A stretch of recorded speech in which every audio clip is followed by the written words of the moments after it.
And thanks for joining us. I'm Katie Koppel. Matt Breen is on assignment. Jessica Bowman has the night off.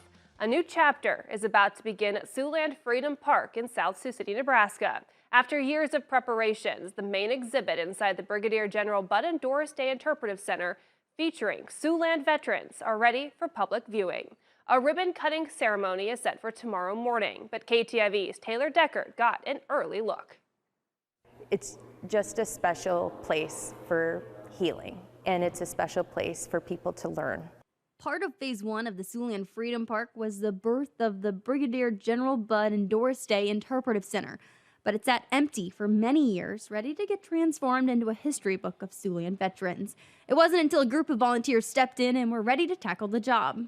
We fundraised to actually build the exhibits inside the Interpretive Center. It's been a long time coming. The videos included in those exhibits were filmed by students in South Sioux City, and volunteers crafted and collected every detail, from the quotes on the walls to the items donated to the exhibit by area veterans. Just seeing it in person, live, with these pictures and their quotes, and knowing how much it's going to mean to these veterans and other veterans and just the public in general, and to provide education about telling real stories. Such an amazing honor. Some of the Siouxland veterans and their immediate families were invited for a private showing of this exhibit, getting to see it for the first time before anyone else.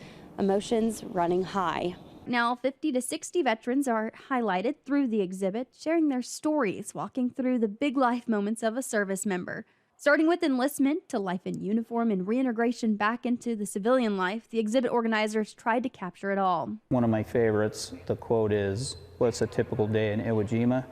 Hiding behind a rock." I guarantee if you asked any one of the veterans that were serving on Iwo Jima, that's probably going to be pretty close to what they answer the question as. These individuals are highlighted here. They represent all of their brothers and sisters that were there with them. Lori Risdahl, the lead on the exhibit committee, is also featured on the walls, formerly serving in the Women's Army Auxiliary Corps, then at the 185th in several roles, like on the family readiness team. So that is my mom and dad and my little niece. Just the pride that my family had in my service. I was the first in my family, other than I had an uncle that served. To be that and see, how my family just had such pride in everything that I did. Opening Veterans Day weekend, organizers say there is still a lot of history and stories left to tell. We've still got ideas for other exhibits that are going to be in the Interpretive Center, and we'll keep working on those. I just hope the public appreciates and enjoys it too. Reporting in South Sioux City, Taylor Deckard, KTIV News 4.